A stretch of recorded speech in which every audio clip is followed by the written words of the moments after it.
Aujourd'hui, nous vous proposons une émission sous le signe de l'entraide. Nous recevons Mme Diane Malo, directrice de l'Association des personnes handicapées de la vallée du Richelieu. Nous entendrons aussi M. Dominique Gauvron, coordonnateur aux communications de la Fédération de la famille Richelieu-Yamaska. Et finalement, Mme Amélie Beauchesne, coordonnatrice des services à domicile chez Aide à tout. Restez avec nous. Tout cela se passe ici même, dans la vallée. Dans la vallée, TVA9 qui parle de nous. Dans la vallée, TVA9, c'est nous. Dans la vallée. Aujourd'hui, nous mettons en lumière un organisme qui joue un rôle essentiel dans la vie de nombreuses personnes de la vallée du Richelieu. Nous recevons Mme Diane Malo de l'Association des personnes handicapées de la vallée du Richelieu. Bonjour, Mme Malo. Bonjour. Bienvenue à notre émission. Merci de nous accueillir. En quelques mots, pourriez-vous nous décrire l'APHVR? L'Association des personnes handicapées, c'est une association qui est là depuis 45 ans et on fait de la défense collective de droit. Donc, ce qu'on fait, c'est travailler au bien-être et amélioration des conditions de vie des personnes handicapées. 45 ans d'existence, 45 bravo. ans. Et puis, en 45 ans, qu'est-ce qui a le plus évolué dans notre milieu, vous diriez? Bien, je dirais la sensibilisation des gens, des villes, des ministères aussi, là, à la condition des personnes qui vivent avec un handicap. On a appris des nouvelles notions sur l'accessibilité universelle. On a appris aussi que ce qui sert aux personnes qu'on dit comme handicapées, ça sert à tout le monde, dans le fond. Donc, on travaille beaucoup sur l'accessibilité universelle parce que ça sert, dans le fond, à tout le monde. Et quand on pense à l'accessibilité universelle, c'est les lieux publics qui étaient peut-être auparavant plus difficiles à... Bien, l'accessibilité universelle, dans le fond, c'est tout le monde passe par la même porte. Oui. Donc, tout le monde passe par la même entrée, tout le monde peut entrer dans les parcs, tout le monde, c'est au niveau des trottoirs, c'est au niveau des villes, c'est au niveau... L'accès aux bâtisses, oui, mais aussi à l'intérieur des bâtisses. C'est beau d'entrer, mais il faut être capable de se promener à l'intérieur ou des parcs. Oui, c'est vrai. Les installations. Pour les parcs, les installations, c'est important. On n'y pense pas nécessairement, on est en pleine nature, mais effectivement, c'est pas toujours facile d'y accéder. Et puis, combien de membres avez-vous dans votre organisation? Bien, dans notre organisation, on a une 60aine de membres présentement. Oui, et puis quel est leur profil? On pense souvent, aux personnes handicapées physiques, mais j'imagine qu'il y a aussi d'autres profils dans votre organisation. On a des personnes, oui, qui ont en fauteuil roulant, qui sont handicapées. On a des personnes qui ont des maladies, comme la sclérose en plaques. Nos membres sont plutôt âgés en ce moment. Ils sont à la maison, sont autonomes, ils sont actifs. Donc, on travaille un petit peu plus pour l'avenir. Oui. Ouais. Et puis, dites-moi, vous n'intervenez pas directement avec ces personnes-là, vous les référez à des organismes de la région? Bien, en fait, on travaille, on travaille pour les membres, on travaille plus pour la société en général. On ne fait pas d'intervention directe, c'est-à-dire qu'on ne fait pas de... on fait pas de consultation, on ne fait pas de rencontres. Nous, on travaille sur modifier les lois, modifier les adaptations, les accessibilités, qu'ils aient des services, qu'il y ait des meilleures prestations, le maintien de domicile, tout ça. Donc, si quelqu'un appelle directement au bureau pour avoir de l'aide, bien, on va les référer aux organismes ou aux personnes qui peuvent les aider là, directement. Et dans la vallée du Richelieu, quels sont les organismes avec qui vous collaborez? Donc, on collabore avec... en fait, on travaille sur les tables. On va référer, comme si on a besoin de services pour l'aide à domicile, on peut les référer à Aide à tout, on peut les référer au Centre d'action bénévole, mais ça va plus loin que ça. Il y a des organismes régionaux qui font du logement, qui sont leur spécialité, c'est le logement. Si c'est des jeunes, on va les référer... On travaille en table avec peut-être 40-50 organismes, donc chacun a sa spécificité. Donc, nous, on va... avec ces gens-là, chacun ayant sa spécialité, mais on peut faire des recommandations qui vont aller comme au niveau régional. Puis les organismes régionaux vont les apporter au national et c'est de là qu'ils vont rencontrer les ministres, les attachés, pour faire des modifications. Est-ce que c'est revu, par exemple, à chaque année? Est-ce que vous parliez de plan d'action, hein? C'est ça? Ça, c'est Au niveau des municipalités, Oui, les municipalités OK. font des plans d'action pour les personnes handicapées. Oui. C'est une obligation. Si, tu vois, avant, c'était 15 000 personnes, 15 000 habitants, Oui. devaient faire un plan d'action. Maintenant, c'est à 10 000. Donc, la plupart des municipalités autour ont un plan d'action pour les personnes handicapées. Donc, nous, on va aller travailler sur les comités qui nous invitent, bien sûr, à participer à leur plan d'action. Souvent, quelques organismes, les membres de la communauté, les membres des villes. Et ça, est-ce que c'est revu annuellement? Comment ça Oui, fonctionne? à chaque année, il y a un chaque nouveau année. plan et un suivi à faire au niveau de l'Office des personnes handicapées pour une reddition de compte. Qu'est-ce qu'on a fait, qu'est-ce qui est en train de se faire, qu'est-ce qui va se faire. Alors, vraiment, vous agissez pour une meilleure inclusion. Quels obstacles vous voyez encore aujourd'hui, même avec tous ces... Bien, c'est beaucoup, hein. C'est rendre tout accessible, c'est beaucoup. C'est parce que c'est dans toutes les sphères de la vie aussi. Oui. Donc, les obstacles qui sont passés juste à aller, mettons, au dentiste. Oui. Tu sais, aller au dentiste, là, c'est quelque chose parce que, souvent, il y a des marches, transferts sur les chaises. Souvent, les gens, ils pensent que la personne handicapée est en fauteuil roulant, mais non. Souvent, elle a des béquilles. Pas juste des petites béquilles d'appoint, mais elle va avoir des béquilles. Puis comme je dis toujours, ça revient toujours à l'accessibilité. Tu sais. Si tu t'es cassé une jambe, bien, tu en as besoin quand même. Tu es dans un plâtre, tu as une hernie, tu as une opération. Donc, c'est un peu tout ce que... Ça l'englobe tout, puis c'est beaucoup de travail au niveau des logements, au niveau de transport. Oui, justement, par rapport au logement, je pense que c'est un des enjeux qui est les plus importants parce que les logements ne sont pas adaptés. Là. Mais le logement de court, il manque de logement, mais le logement accessible, encore plus. Oui. Donc, puis souvent, bien, si les gens font adapter leur maison, s'ils les revendent, bien, la personne qui va acheter la maison, elle va tout défaire puis repartir ça comme elle n'a pas besoin.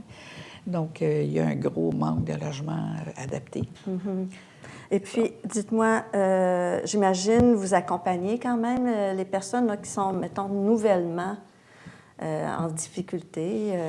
Vous les accompagnez pour toutes les démarches qu'il y a à faire? Non. Non, Comme ça, je dis, on ne c'est fait pas encore de là. service direct, on va référer. OK. Au CLSC. Souvent, ça va partir par quelqu'un qui tombe, qui a besoin d'aide. Ça va passer par une travailleuse sociale au CLSC qui, elle, va les diriger vers les formulaires à remplir, les ministères à contacter, les services, D'accord. tout ça.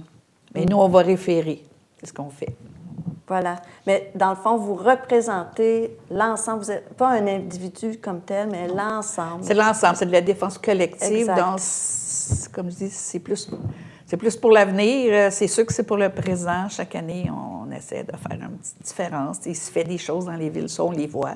Au niveau des maintiens à domicile, les prestations, les services, on est comme des petites abeilles qui travaillent en bas. Exactement. Qui ramènent à l'essaim pour... Et en terminant, comment on peut vous rejoindre? Est-ce que vous avez un site Internet? Oui, on peut nous rejoindre par le site Internet, phva.org, c'est simple, ou nous téléphoner. Parfait. Mais merci infiniment d'être plaisir. venu nous parler de votre organisation. Puis, félicitations pour tout ce que vous faites dans la région. Un grand merci. Ça m'a fait plaisir. Merci. Une autre bière, mon Eric? Bon, non, mais je prends un verre d'eau. J'investis dans mon RESALT. Ton quoi? Et j'ai ça moi aussi, puis c'est déjà rentable. Attendez un peu, là. C'est quoi ton RES? Je sais pas trop, là. Un RESALT? Régime d'épargne santé à long terme. Chaque verre d'alcool en moins est investi direct là-dedans. Ouais, j'embarquerai, mais ça a l'air trop compliqué. Ben non. Non, pas compliqué, tiens. Tu viens d'embarquer. Réduire sa consommation d'alcool aide à diminuer le risque de développer 7 types de cancers.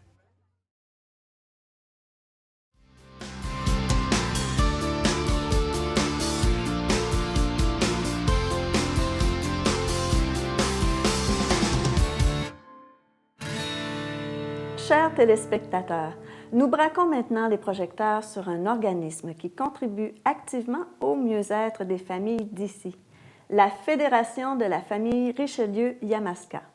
Pour nous en parler, j'ai le plaisir d'accueillir M. Dominique Gauvreau, coordonnateur aux communications. Bonjour et bienvenue, Bonjour. M. Bouvreau. Alors, qu'est-ce qui distingue la Fédération des autres organismes communautaires de la région? Bien, la Fédération est un organisme qui est fédérateur, dans le sens qu'on a des organismes membres et des membres individuels. La Fédération n'est pas un organisme qui va aller dédoubler des services des organismes existants, mais sera là en complémentarité. Et la Fédération va essayer de travailler plutôt avec les organismes pour mieux être dans le milieu. Et votre travail se situe par rapport à la formation? Qu'est-ce que vous offrez, justement? La Fédération de la famille offre des conférences, des formations. C'est par l'éducation populaire, évidemment, pour rejoindre le plus de gens possible. Ça va être des conférences qui vont être en visioconférence majoritairement pour rejoindre les gens de notre territoire parce qu'on couvre quand même un territoire de 8 MRC. Oui, c'est beaucoup. C'est beaucoup, effectivement. On est beaucoup plus actif, par contre, dans les 4 MRC, les Mascoutins, Acton, Sorel-Tracy et Lavallée. Et puis, justement, vos conférences sont en visioconférence, donc vous pouvez justement rejoindre toutes ces MRC-là. Oui, ça permet aux gens de ces MRC-là aussi de pouvoir se brancher le soir. Parfois, c'est très rare, ça arrive en après-midi qu'on en fait. On a présenté l'an dernier peut-être 2 conférences en personne, mais toutes nos autres conférences sont vraiment en visioconférence pour que les gens aient accès beaucoup plus facilement. Puis on pense aussi aux parents qui souvent doivent rester à la maison. Il y a les enfants qui peuvent suivre quand même la conférence de la maison. Ils ne sont pas obligés de sortir. Alors, je pense que c'est quelque chose qui est positif comme approche. Oh oui, certainement. Et puis, quels sont les sujets que vous touchez dans vos conférences? Oh, ça peut être les questions, les différentes questions familiales, les enjeux de société. Ça a été beaucoup sur l'anxiété, je dirais, là, avec la pandémie et les années qui ont suivi. Et on réalise que c'est encore un sujet qui est d'actualité. Probablement, avec tout ce qui se passe au niveau politique, tout ça, à travers le monde, il y a des inquiétudes. Là. Alors, dites-moi, là, on parle des conférences que vous donnez accès aux membres. Est-ce que les membres ont une adhésion, un paiement à faire ou c'est gratuit? Je vais juste vous reprendre. Les conférences sont gratuites et grand public. Oh, d'accord. Okay. Nos membres, eux, vont avoir accès plus à de la formation gratuite quand on fait un événement de formation. OK.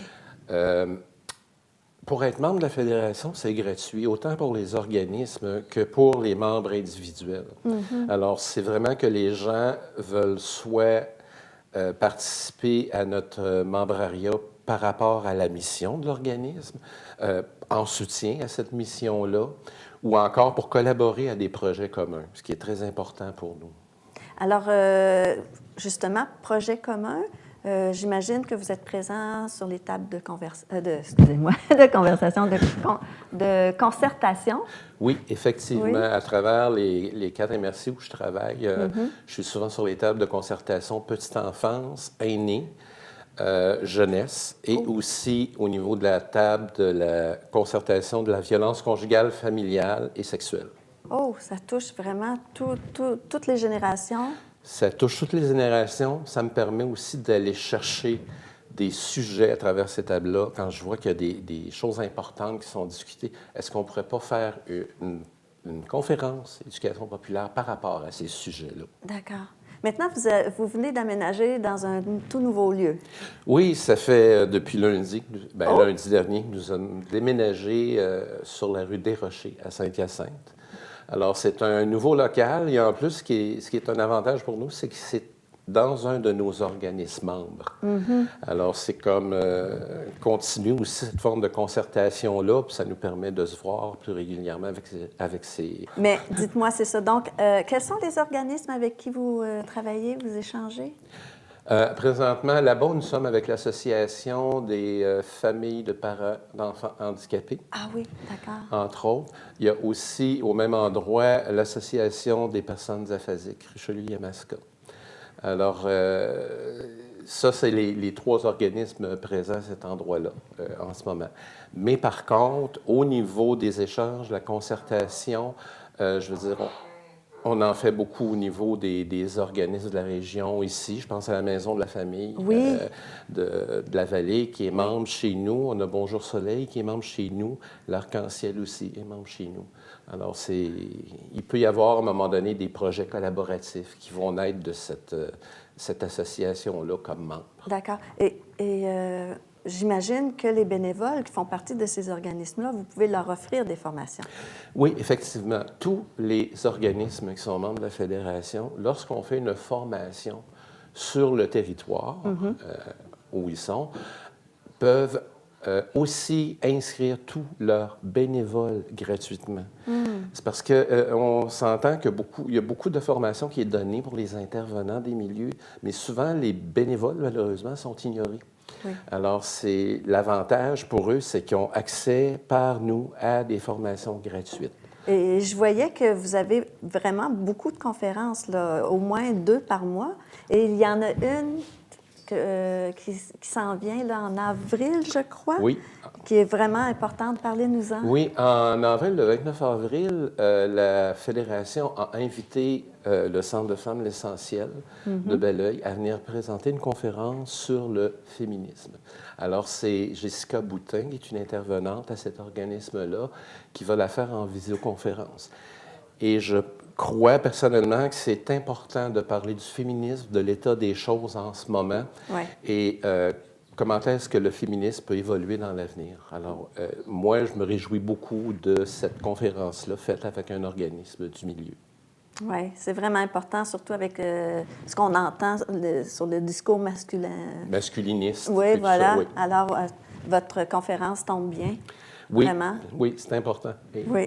Et puis, vous avez une autre action. Vous offrez des livres, je crois. C'est lors des salons. Oui, quand on fait un salon des familles ou un salon comme le Grand Rendez-vous des générations à Saint-Hyacinthe, la Fédération offre des livres gratuitement aux parents, aux petits-enfants, aux enfants, aux aînés.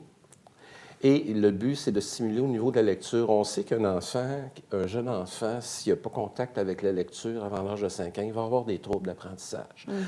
Nous, en donnant des livres, et aussi aux parents, c'est qu'on essaie de stimuler l'exemple pour les enfants de cette c'est très façon-là. bien.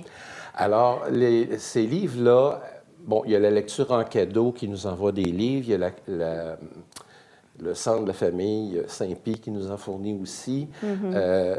Et nous, on en achète une partie. On fait ça avec Citation Bureau Pro, soit ici à Belleuil ou à Saint-Hyacinthe. Ah, mais c'est merveilleux.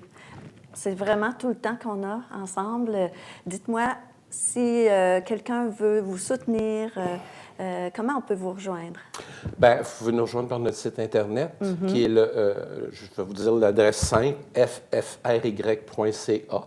Vous avez dans la section activités de ce site Internet-là tous les conférences qu'on donne. Il y a aussi les formations. Les formations, on les met surtout sur notre page accueil, selon les régions. Alors, les gens peuvent aller voir ce qu'on fait et s'inscrire. C'est toujours important de s'inscrire à nos conférences pour avoir le lien pour y assister. Oui. Ah, écoutez, votre action est formidable. Merci beaucoup. Puis moi, certainement, je vais aller voir les conférences. Merci beaucoup. À chaque jour dans ma vallée, je fais des choix qui me ressemblent, qui nous rassemblent. À 2 pas de tout ce dont j'ai besoin, je vais à la rencontre de ceux qui prennent soin de moi. Je plonge au cœur de la culture locale, de ses saveurs et de ses couleurs qui me transportent. À chaque jour, j'investis dans la vallée du Richelieu parce que choisir local, c'est gagnant.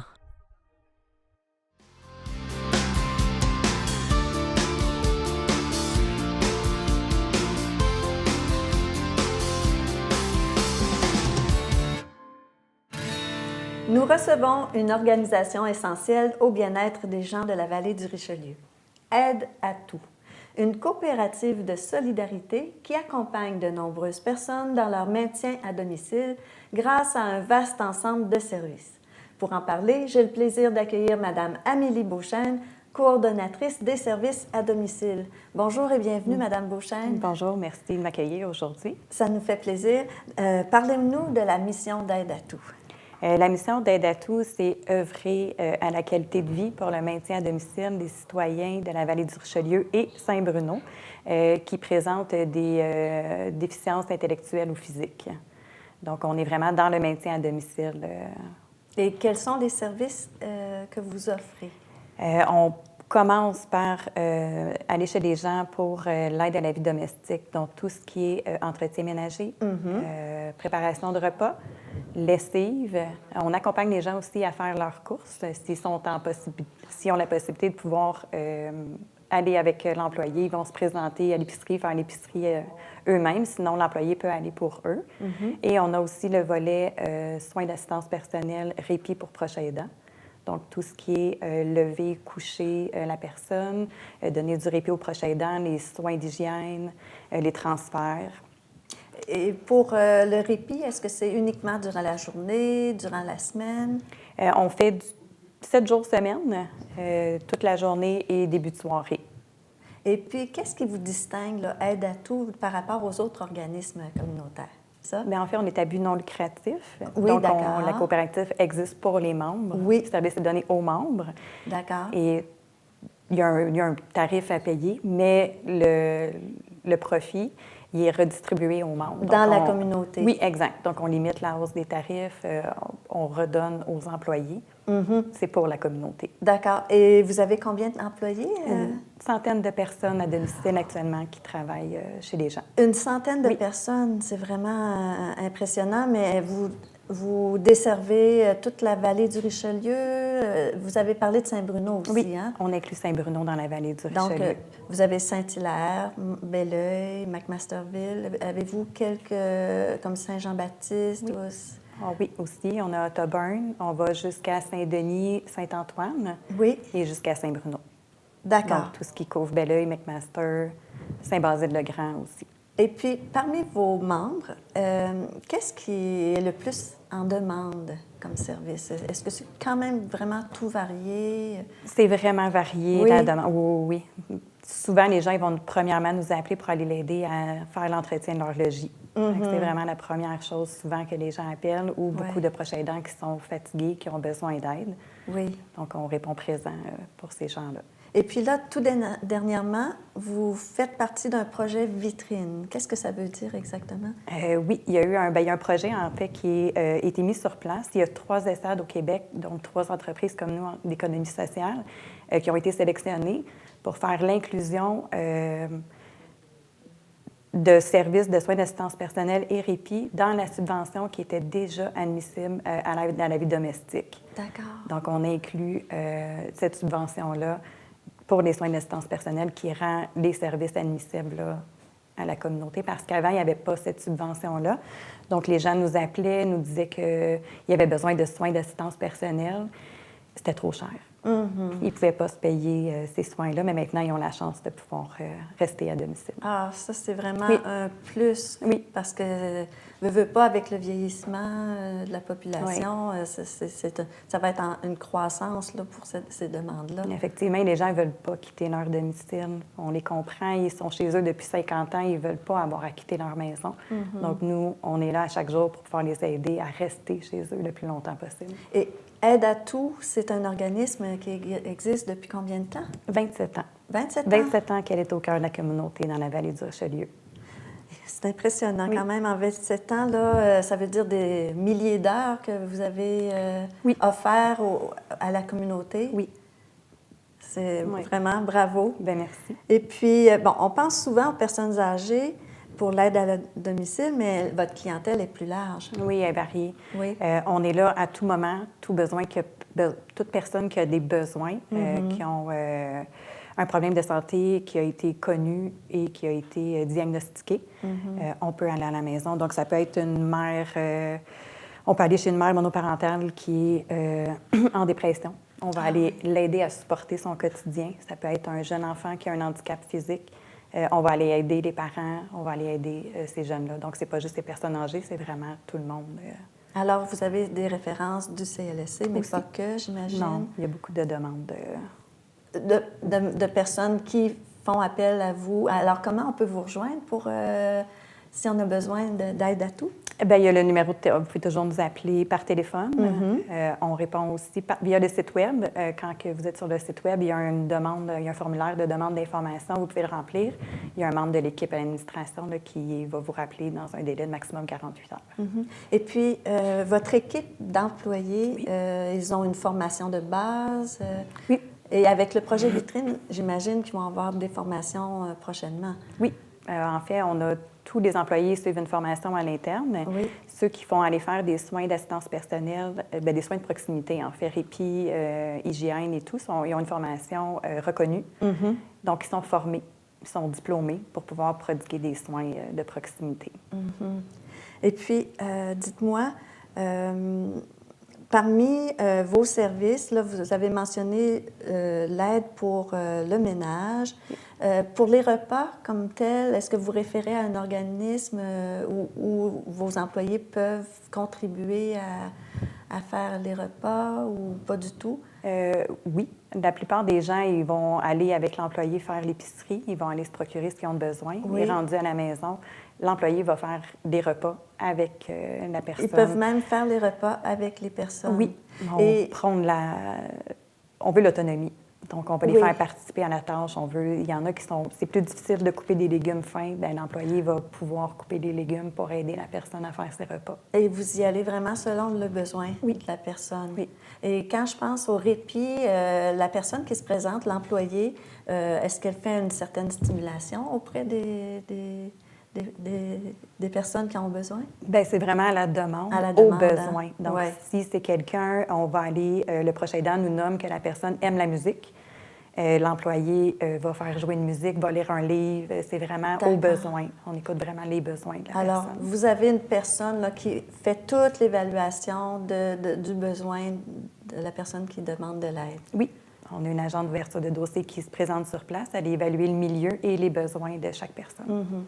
Et aide à tout, vraiment, je pense que vous faites la différence dans la vallée. Je vous remercie infiniment d'être venu en parler. Bien, ça fait plaisir. Et puis, je vais vous souhaiter longue vie. Merci. Merci beaucoup. Bien, merci. Bonjour, je suis Julie Larochelle, directrice générale de la Chambre de commerce et d'industrie Vallée du Richelieu. À toutes les semaines, suivez-moi alors que je vais à la rencontre, dans le cadre de l'émission Fierté d'ici, de toutes les belles entreprises, les beaux commerces, les restaurants de la Vallée du Richelieu.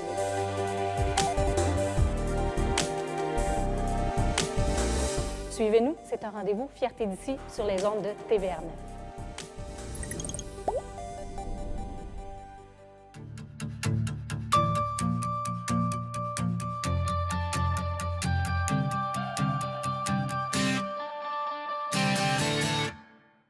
Vous venez d'entendre 3 organismes qui font une vraie différence dans la vallée du Richelieu. Leur engagement nous rappelle que chacun peut contribuer à sa façon au mieux-être de la communauté. Et si c'était votre tour? Donnez un peu de temps, partagez vos talents, vous impliquez localement. Chaque geste compte. Informez-vous auprès des organismes de la région et qui sait, peut-être parlerons-nous bientôt de votre engagement ici, dans la vallée. Dans la vallée.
Salut tout le monde, c'est Philippe Laprise. Vous écoutez une programmation de votre télé citoyenne de la Vallée du Richelieu dans votre écran, chez vous, TVR9.